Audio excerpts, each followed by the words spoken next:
a pushy broad from the Bronx, New York. Follow her voice, a straight dog is nice. She's a pushy broad from the Bronx, oh yeah.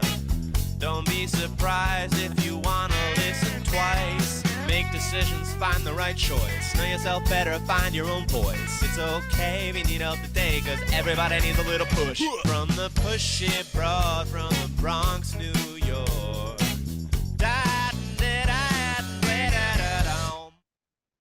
Welcome, Transformation Talk Radio listeners. My name is Ellen Stewart, and I am the pushy broad from the Bronx. Welcome to my show, Recovery Recharged, with my illustrious co-host, Dr. Pat. How you doing, Doc? I'm doing great. I'm really jazzed about this. We've been waiting for a long time to really speak with our amazing guest. And there's a lot to cover, isn't there? There is, and it's the perfect month to do it, isn't it? Yes, it is. Of course, what we're talking about is a celebration of Pride. And there are many, many, many things to celebrate. There are also many things to be concerned about. You know, these are ever-changing times that many of us never thought would be changing again in a not so great way. But there's a topic that rarely gets discussed. Today, you're going to tell us about that, Ellen, right? Yes. Well, actually, look, some statistics, because it's important to know.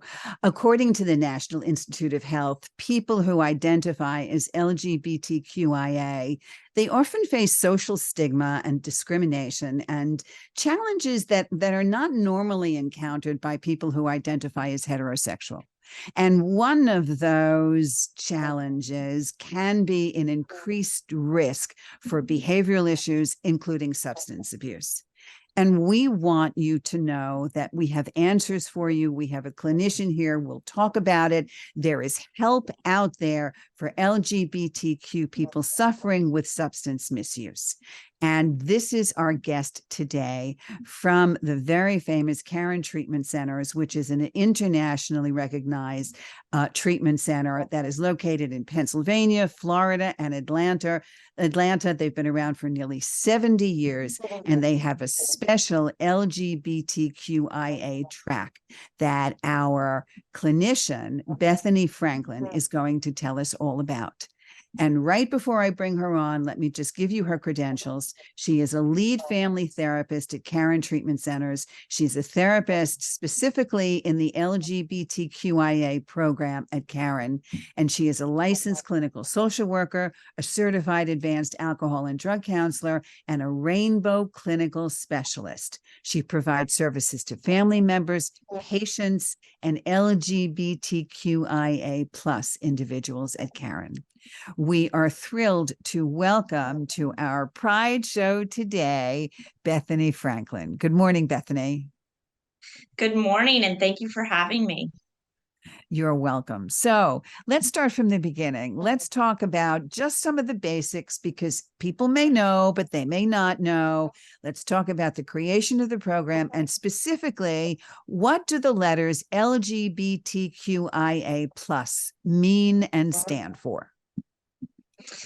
Yeah, so I think that's a really great place to start. So LGBTQIA plus stands for lesbian, gay, bisexual, transgender, queer, intersex, and asexual. And then we have the plus sign, and that really includes everybody else that is part of this community, like those who identify as pansexual, non-binary, etc. So it really includes a lot of sexual orientations and gender identities. So Caron is addressing this situation with the development of the new program. Can you tell us a little bit about that and when it started?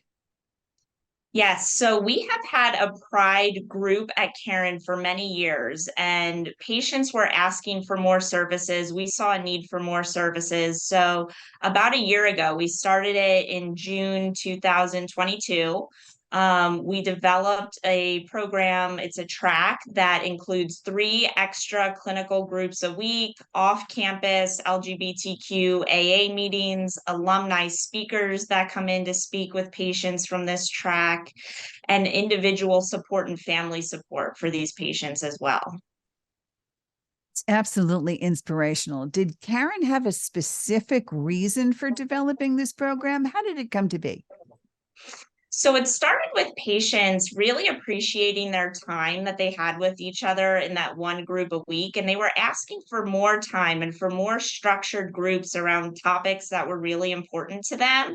And our staff saw a need for that as well, that we needed to address spirituality components, that we needed to address family dynamics and the coming out process, that we needed to talk about reintegrating back into life after treatment. And that's really how it came about. We also know that about 7% of treatment programs offer programming like this, and it's even less for inpatient treatment centers. So it's a really important need that's out there. Dr. Patton, some of the clients that you deal with, and I deal with them as well, do you find that these issues come up on a regular basis? Tell us a little bit about what you've encountered. Well, I want to just comment a minute, because I think they do come up, and I think part of the reason they come up from where I sit, and Bethany, I'd love to hear your perspective on it, is somehow along the way, there was a shift. And I don't know what the shift is. I don't know if it was the shift in the fact that we're just not going to call different groups out, especially in and I'm just going to say it in AA. And, but there was a shift. Once upon a time where I live in the Pacific Northwest, there were meetings or parts of meetings or even centers, fellowships that were set up for the LGBTQ plus community. And slowly, one at a time, they diminished. They went away to the point now where in one of the most, I think, prominent cities when it comes to a supportive community, you are hard pressed to find a meeting that you can go to talk about your issues. And when I bring it up, Bethany, people are like, man, you like so old school. They're like, dude, like, yeah, you need to get with the time. We're all like inclusive. Well, you're not part of the LGBT community, and you're not part of what happens when you go to a meeting and you really want to talk about an issue specific to you and you cannot. I don't know, Bethany, is that something that factors into this or not? I think it does in some ways. So I think that, yes, as society, we should be inclusive of all individuals, including the LGBTQIA plus community. And I think that makes sense why some of those specific AA meetings were starting to disappear. But I think, now times are kind of changing again.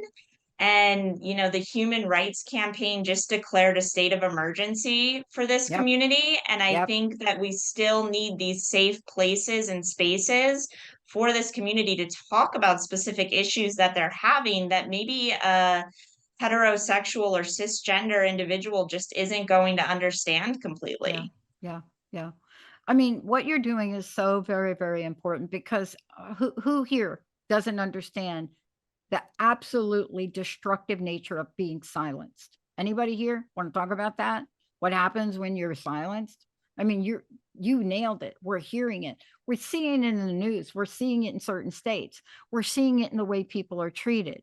Not everybody tunes into the L word, you see, or subscribe to the advocate. This is not happening. In my case, let's talk about Stonewall, but let's not. I'd rather talk about Marty Mann and how most people don't even know who Marty Mann was and what she did. But what you're doing, tell us about the power that it brings back to giving people voice, Bethany. I think this program and this track really, like you said, gives someone a voice. It gives them a safe place. They're able to talk about and take back their own autonomy that was maybe stripped away from them from family members or from society or from laws in general. And we're able to put a voice to that and for others to share their experiences and not feel so alone. And that's something that's really, really remarkable and just so great to see in my work with this community. Yeah. It's also important to note, it's really important to note that there, like Bethany said, there are very few treatment centers that cater to a specific program and not just a track. And that's important to note. Okay. This program was established in this track actually was established in June of 2022. And it was established specifically to meet the unique mental health and substance use disorder needs of the LGBTQIA plus community.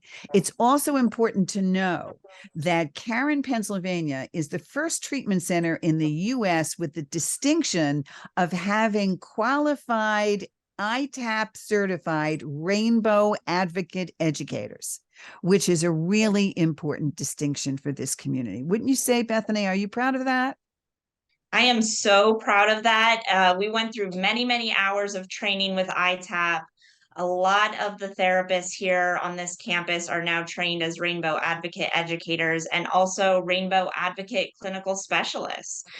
So we're just better able to serve the needs of this community and meet those needs and provide that affirming support that so many people need. What else would you say sets you apart in terms of this particular program? What are you most proud of? I'm really proud of the fact that we are able to incorporate family into treatment. That is a huge thing for Caron in general. And being able to work with family members that are maybe not approving of their loved one's sexual orientation or gender identity, and offering them education and ways that they can find support for themselves. And I'm really, really proud of we're doing workshops with this community with our breakthrough staff. So we've offered a few day-long workshops where they're able to do art activities, focus on character strengths, do some experiential activities, and they really enjoy spending that time with each other and getting to talk about things they just can't talk about on their normal treatment units. Yeah. You know, what I love about this, and I want to give you some kudos, because for so long we have tried to tease things apart, in whether it's the alcoholic community, the drug abuse community, the addiction community. Let's just call it the addiction community. We've tried to pull things apart. And I lost my mother to suicide, alcohol addiction, and mental, right? Mental, what I would like to call mental complications. That's what I call it, because you can't really even tease those things apart. But back then, we didn't want to do that.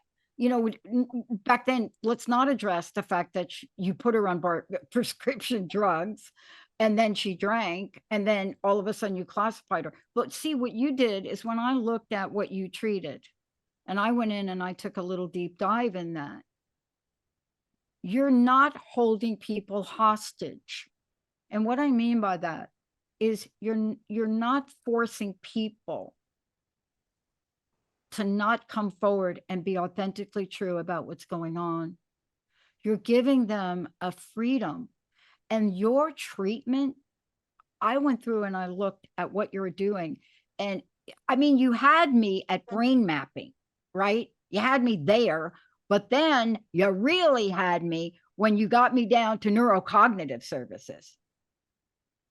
This is so comprehensive. I just thought, oh, wait a minute, life skills. See, these are the things we're not talking enough about. And the LGBTQ, right, AI plus community, all of what we're talking about, they need all of this, and they will get all of this. Is that not true? Yes, absolutely. They will get offered all of these services. Some of them take advantage of these services, others don't. But it's an invitation. It's a freedom of choice, just like you said. And so they will get offered all of these services that are appropriate for them and that can help them sustain those life skills and that recovery process. All of these things are important. And like Dr. Pat said, I have the privilege of knowing Karen for the past 20 years that I am in the industry.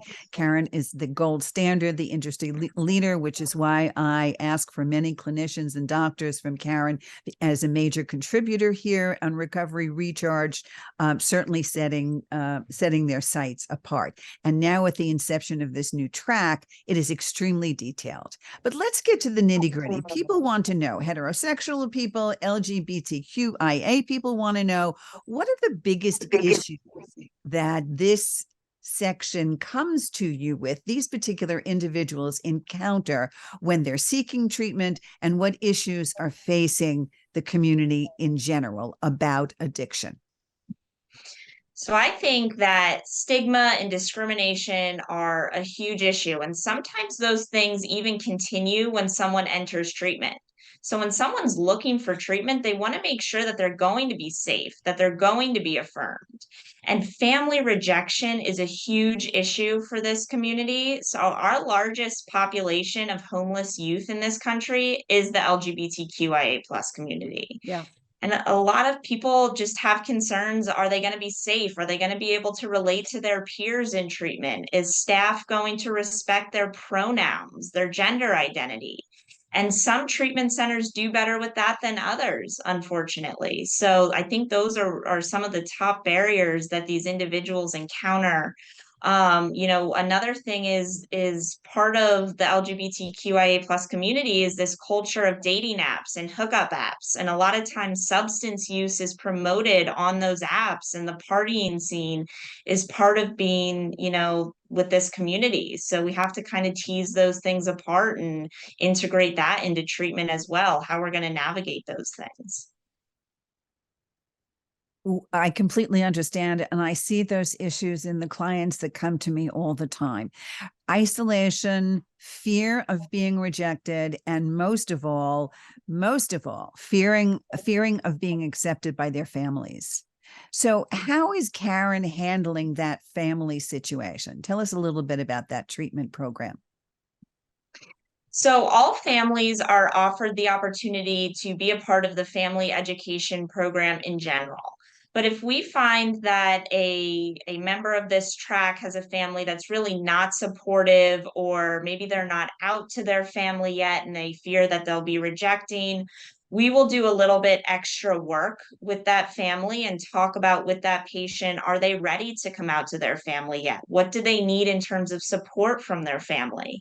And we will offer those family members resources to process their own fears, their own disapproval and disappointment, so that they're not projecting it onto the patient. So we're sending them resources for PFLAG, for local community centers that have family support groups where they can go talk about some of these concerns and they're not putting it on their loved one. Yeah. For people that don't know, please tell everybody what PFLAG is, if you don't mind. Sure. Parents, family, and friends of lesbians and gays. Yeah. I want to ask you a question, because this is really, for me, it was kind of exciting when I'm not really a little bit angry about it, but then I get like really excited about it. I follow SAMHSA a little bit, part of a government, I followed them. And so I was kind of excited about their new grant opportunity, because grant opportunities allows you to expand and grow. It's just so much there. I was also very disappointed that, like they're rolling out a program not even out yet, like July. You are so far ahead of the curve.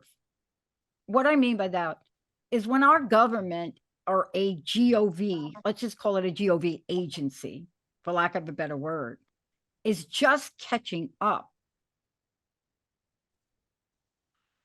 what do they need to learn from an organizations like yours? Because you said something really interesting.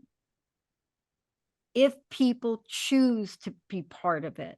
Now, the reason somebody would choose not to be part of it, same reason that people that come back from war and try to get psychological help don't get it. Is it a stigma? What are they worried about? Are they worried about their privacy? You can have as many grant programs, but how do we get people engaged, Bethany? You see what I'm saying?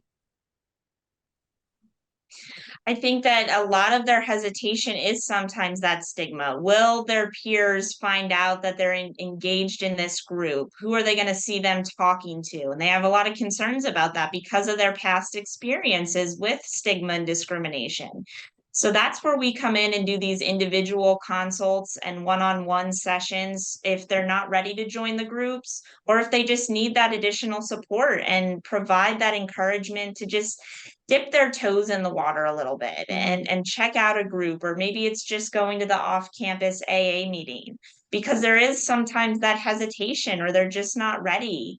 I think sometimes other patients just don't see their identity as an issue for them that they need to work on, that they're here to focus on substance use disorder treatment rather than focus on their sexual orientation or gender identity. Yeah. And doesn't it even get even more complicated when we take a look at culture and race and religion?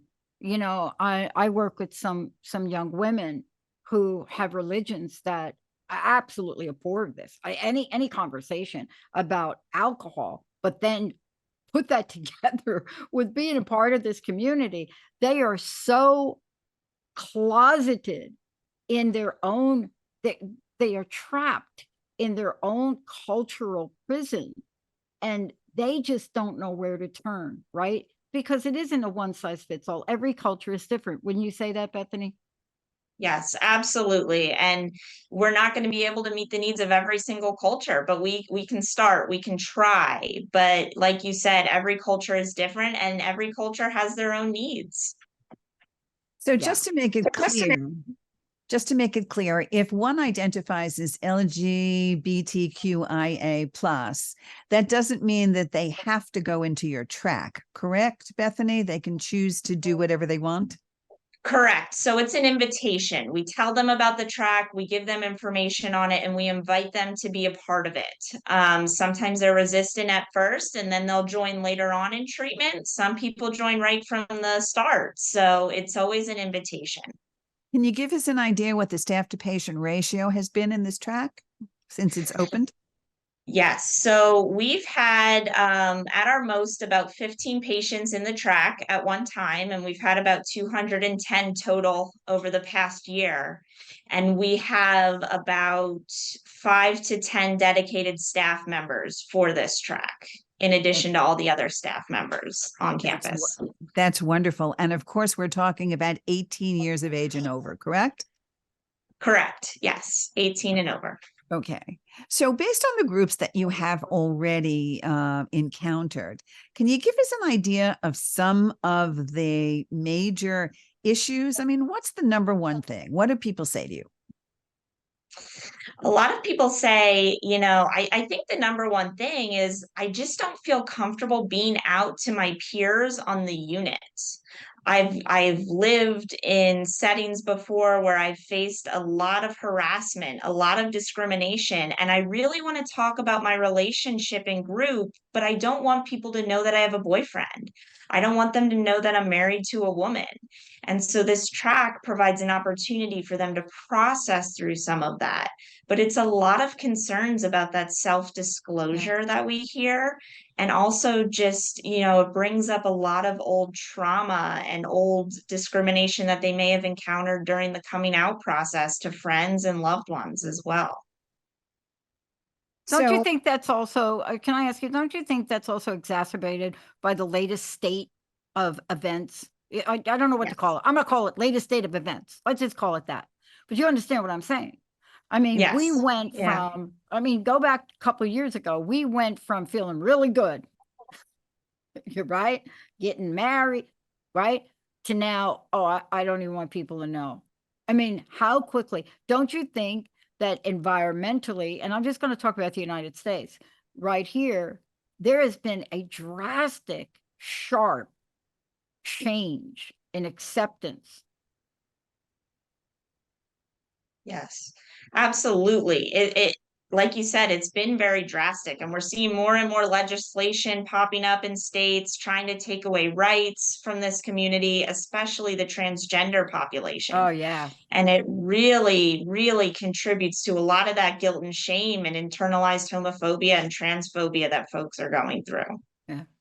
And unfortunately, it doesn't seem to be getting any better. It seems to be getting worse. And with the onset of 2024 and the new elections arising, it's a shuddering experience. I see it everywhere, not only with the LGBTQ community, but like we said, with human rights, with all of the legislation, even with my own population, the Jewish population, the anti-Semitism, it is strong and it is rampant, which also always makes us turn inward. The isolation that we feel, and when an addict is isolated and when they feel lonely and alone, that is a big red flag for anybody in active addiction. And that's exactly what happens, right, Bethany? Absolutely. Addiction loves isolation, right? And isolation loves addiction. And isolation really, really can contribute to someone's substance use disorder getting worse. It can contribute to more depression, more anxiety, and it's just not a great formula. And we are seeing this. People are turning inward, they're isolating more, they're scared to leave their house or just be open in conversations with people, on the street about who they're married to or who they're attracted to. Yeah. And, one of the other things too, and maybe we'll talk about this when we come back, is that we're talking about a community that came out to the world several years ago. And, if you're already out to the world, you understand the freedom. You also understand you're already out to the world. You imagine the level of anxiety shifting and change. I don't know about you guys, but for me, I have more people in the community that were really doing well in their programs, in their sobriety, and in their recovery. And they are over the top now about the level of anxiety, pressure, and discrimination, and even the subtle kinds of bullying that they're experiencing now in the world. And, we would be so remiss if we didn't make the point that these things are related. Drug abuse, alcohol, it's related to what goes on the inside of us. It was related to fear. And in this community, maybe we can talk about the sharp rise in that and how that has triggered so many to go back to drinking and using. You're absolutely right. And when we come back, we're going to talk a little bit about that. And we're also going to talk about practical help and successful outcomes in treatment, which is what everybody wants to know. You want to hear some tips and some suggestions. Bethany is here to tell you about it. We'll be right back.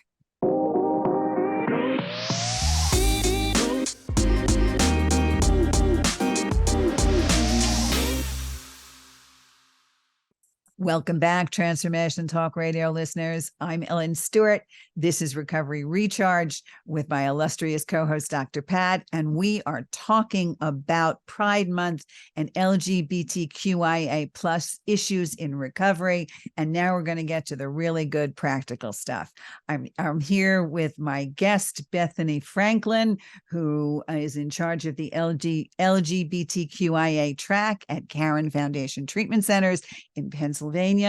And the track talks about specific ways to work out your struggles in addiction in this particular track. So let's talk a little bit about what your advice is on some practical, modern, applicable behavioral therapists that can utilize this when they're working with an LGBTQIA client. What's the first thing you would suggest for somebody working with a client like this? My biggest and first suggestion would be it starts at intake. It starts during the assessment period, making sure that forms and questions you ask are comprehensive of sexual orientation and gender identity, that you're asking about pronouns, because we can't make assumptions. And when we start to make assumptions about someone's identity or orientation, sometimes that puts the client off. Making sure that there are pride flags in your office to show that it's a safe space, or a sticker from the Human Rights Campaign.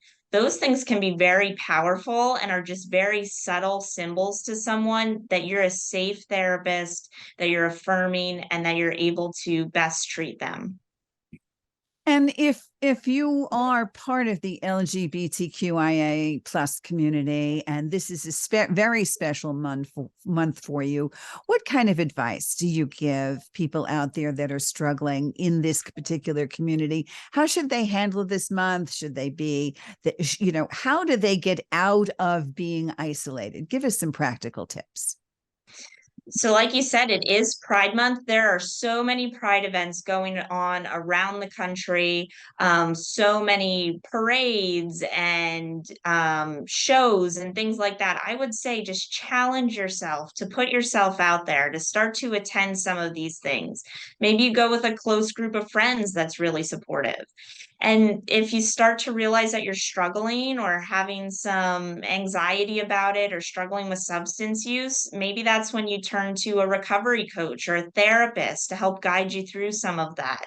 But really try to celebrate who you are during this month. It's a really a beautiful time for everyone for part of this community. So, when you are taking on people in this particular track, what do you consider a successful outcome? What happens when they're finished here? What kind of goals do you think that they've been able to accomplish? So I think just like all of our patients, we want them to maintain that commitment to their recovery, but also a stronger sense of self-acceptance and a validation of who they are and being willing to go out into the world and be proud of who they are. Setting boundaries with those in their lives that maybe haven't been so supportive, that would show another successful outcome, and being willing to follow through with recommendations that they're being provided, just continuing in their recovery process while accepting who they are and reintegrating back into the LGBTQIA plus community with pride. I was watching the Tonys the other night. I don't know if you got to watch them, Dr. Pat. I was watching the Tonys the other night, and I have always been very well connected with Broadway and theater and actors. And I was in the travel industry for such a long time, and I traveled the world with famous people. And I spent a lot of time with Marvin Hamlish and the Schubert Organization. And what I really loved about the Tonys the other night was that everybody was so unabashedly inclusive. Okay. It was just one big happy family of people that didn't care who was wearing what, who was being what, who was doing what.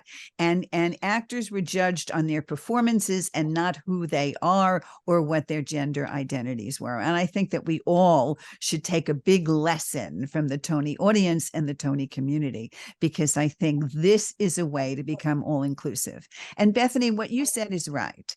Dr. Pat, don't you think that there's sometimes safety in numbers as well, and we should be associating with people that we're comfortable with, just to give us the strength to move forward? Okay, I'm not going to date myself, but I'm going to. Here's what I remember. I'm a kid that grew up in the Bronx. I was at Stonewall. I will tell you what really happened there. And I will tell you that there is an energy when people from all walks of life come together. I mean, I don't know if there's any of us left that were actually there that understand how a lesbian woman would put in the paddy wagon and walk right out of it. But the point is, everybody was there, and we don't talk about that enough. The Bob Dylans of the world were there. There were people there to support something, and they didn't have a clue of what the belief was going on. That's what I hope for. And I think that's, Bethany, what you're talking about. You are reaching out. You have these tentacles, is the way I see it. And you've not really left one out that I could think of at the moment. You're capturing the insecurity of the person that really needs your service, as well as the insecurity of the person that is clueless about their best friend that's going through this. We have to come together in a way that we were together then and years after that. It's the same thing we did in the 80s when we saw our fellows die, struggle, become unrecognized through AIDS. That's the part that I think you're doing. And being on a show like this and being able to talk about it, I can't wait till we launch our channel on this. I cannot wait. because the conversations that are so important are the conversations where you're not afraid to say something that may not be politically correct.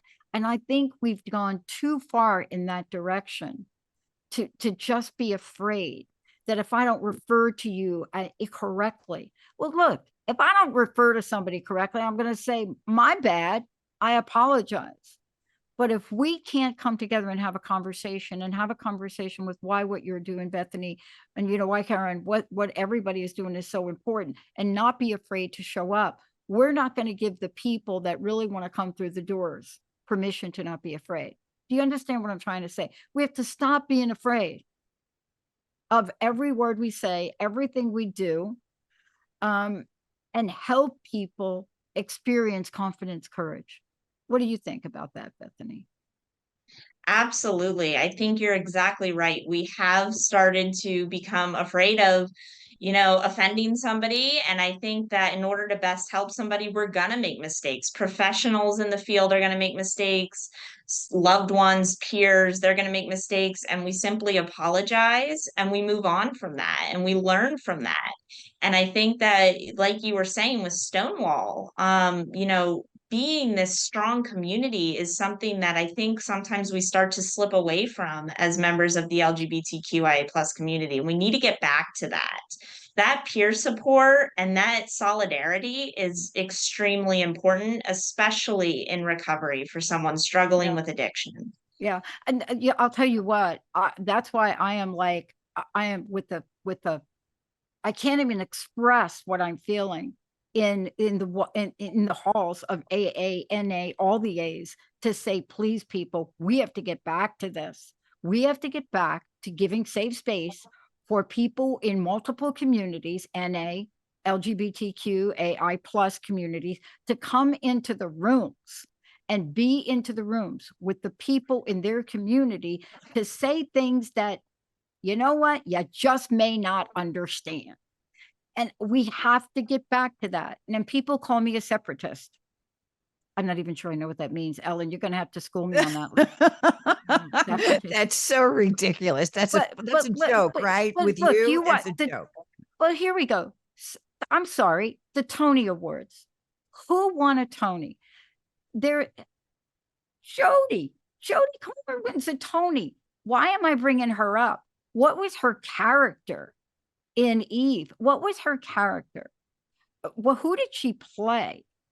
So here's a woman that comes off of playing one of the most controversial, loved characters, lesbian character, comes and hits Broadway and walks away with a what, Ellen?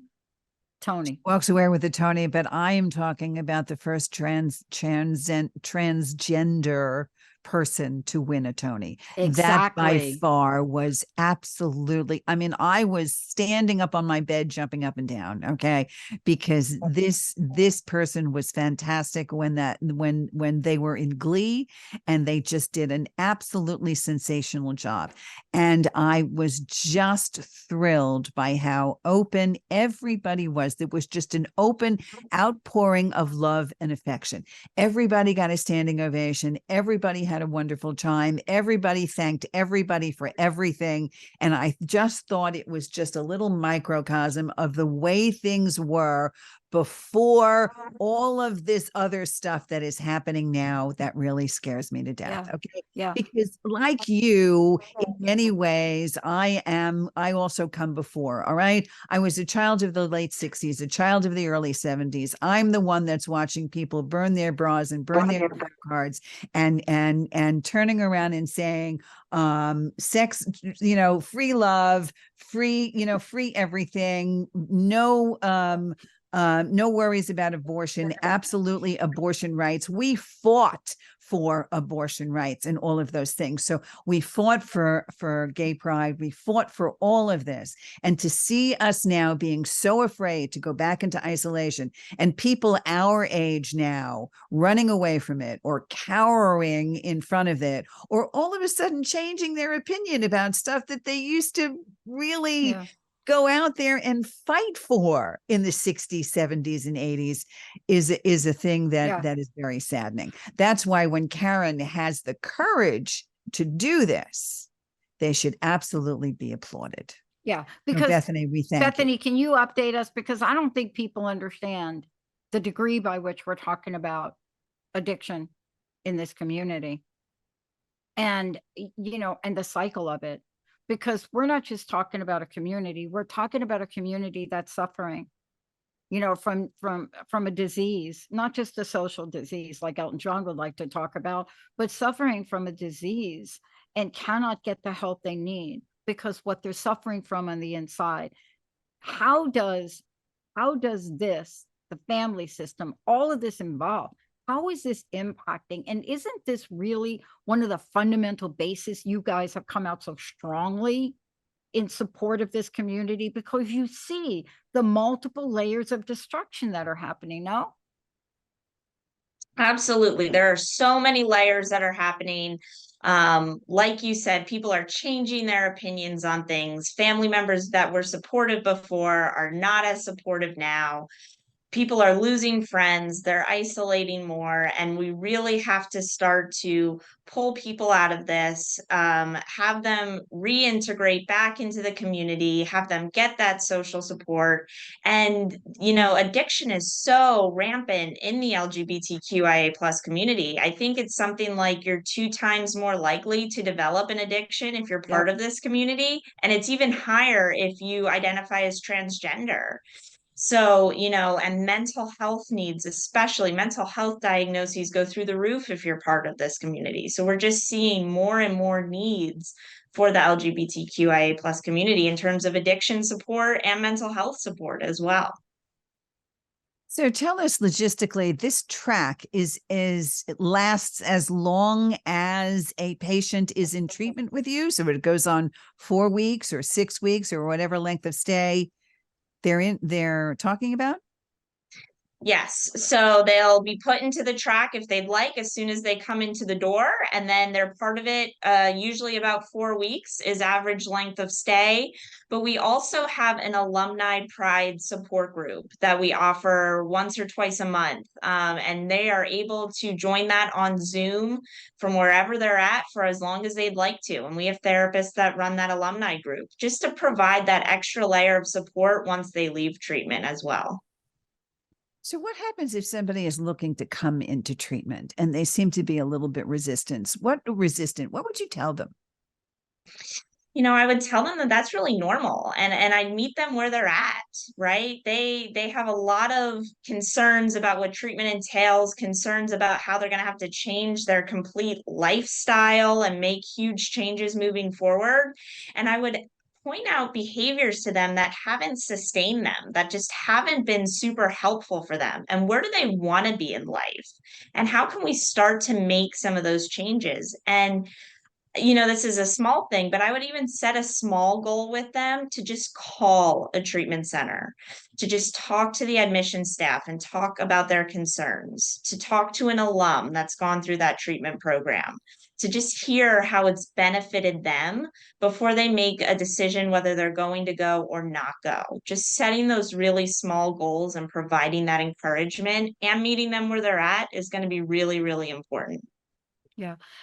Look, I want to just say something to you about this particular show and you being here. Thank you for being here. Thank your whole team for being here. Ellen, thank you for really orchestrating and making this happen, because you see, we need more conversations like this. This is really the shutdown that we've experienced.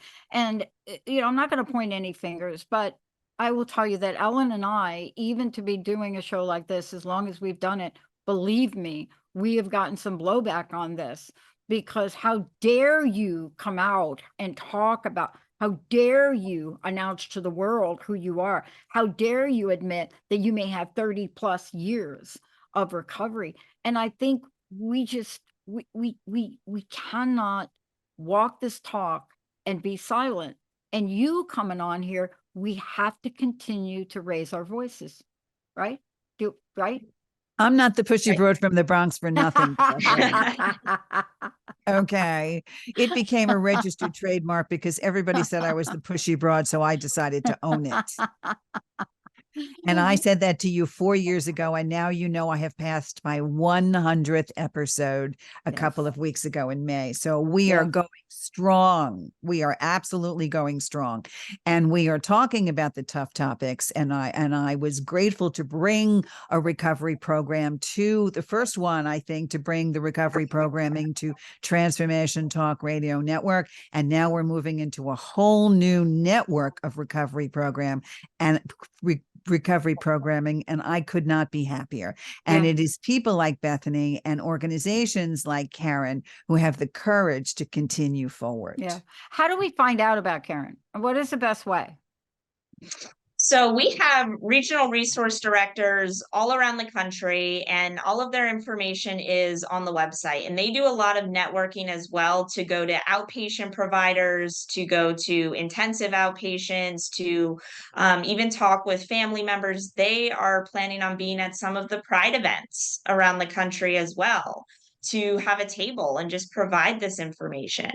If you're interested in Karen, you can find all of their information on the website, and they can offer some individual coaching and support to the family and to someone who's maybe resistant of treatment, and just talk to the admission staff. And if necessary, a clinician or a doctor will get on the phone with a family member or a patient, a potential patient, to give them more information, to talk about any concerns, to help talk about how this program can be helpful and affirming for them. And just so everybody knows, it's Karen, CARON.org.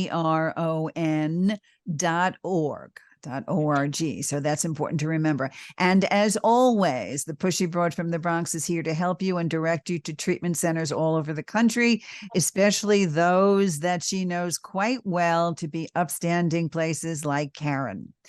So you can go to pushybroadfromthebronx.com. You can reach out anytime on my 800 number, which, as you know, is 800-889-1757. I am still doing free consultations to get started, and I will give resource information anytime you need to get help. So please reach out and do that. And again, it's Karen, CARON.org. So let's talk just a little bit more about parents and getting parents on the side, or loved ones on the side of getting into treatment. So what do you think parents should be looking for when they're looking to place their LGBTQIA person into treatment, Bethany? What do you think? I think that they need to call and find out, what are policies around this in treatment. Do they have a zero tolerance policy for bullying and harassment? Is their loved one going to be safe?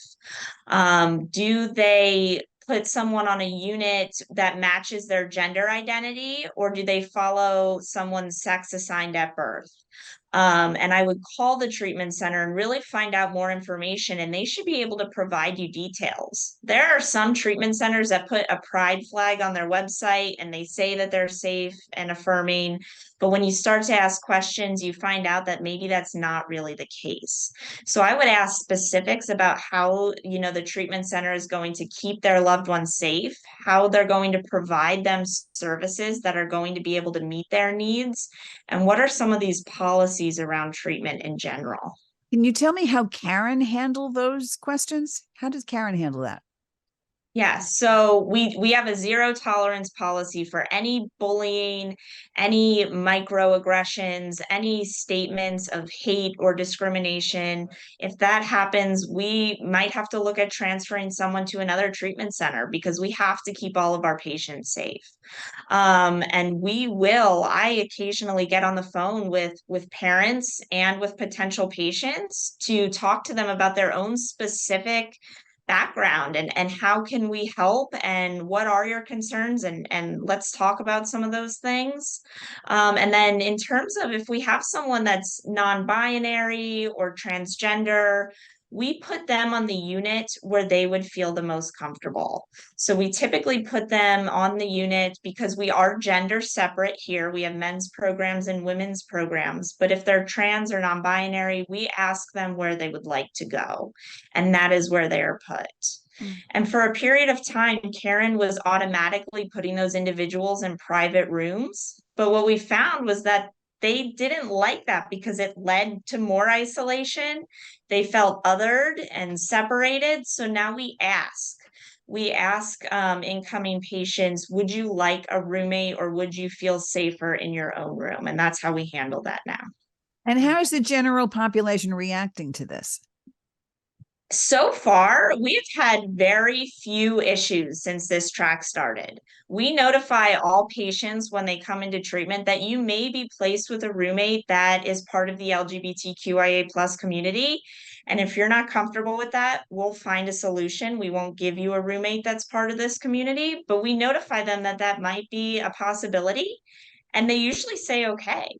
So we've had very few issues from other patients in terms of this. Yeah, I want to just point something out, which we didn't say directly, but it's implied. This is about saving lives. Let's just be very clear. Everything we've talked about, every bullet point we've made, every comment we've made, everything, Ellen, the Tonys, this is really about saving lives. And we're talking about a community where the suicide rates are off the chart, and we're only counting the ones that are reported. But isn't that what you're talking about too, Bethany, right?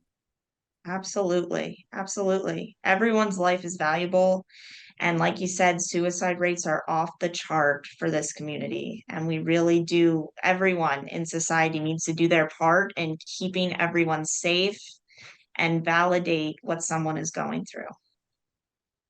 And just specific to this track, because it's really important for people to know, it is not an occasional thing. These LGBTQIA people, this particular track, they receive 3 therapeutic groups a week. They attend off-campus AA meetings. They have on-campus speaker meetings. They attend specialized workshops. And any patient is welcome to attend this track if they identify as an LGBTQIA community. And again, this is groundbreaking for us and at a time that we really, really need it. So Bethany, before we wrap up, just leave us with a message for pride in this community. Just leave us with some experience, strength, and hope. Sure. So I would just say, be true to who you are. Be proud of who you are. You may have faced so many things that have told you to feel that shame and that guilt, but we are all human beings. We deserve to be treated with respect, and we deserve to speak our truth and be who we are authentically. Thank you so much for being here. Dr. Pat, why don't you take us out? Look, I want to thank all of you for tuning us in and turning us on. Bethany, I want you to make sure you thank all of the people, your team at Karen. Please let them know. I know we've just scratched the surface. It's a much bigger. But if people go to your website, they will see exactly what we just talked about. Your services are extensive. I am so proud to be part of this conversation today. And Bethany, I want to ask you one question. What's your personal message? What do you want to leave us with today? My personal message is that I am very, very proud of Karen. I am a proud member of the LGBTQIA plus community. I am a proud family member in recovery as well. And, just again, be true to who you are, and support is out there. Everybody. Happy Pride. Happy Pride. Thank you all for tuning us in and turning us on. This is Ellen Stewart, the pushy broad from the Bronx, saying thanks for listening. And remember, everybody needs a little push. From the pushy broad from the Bronx, New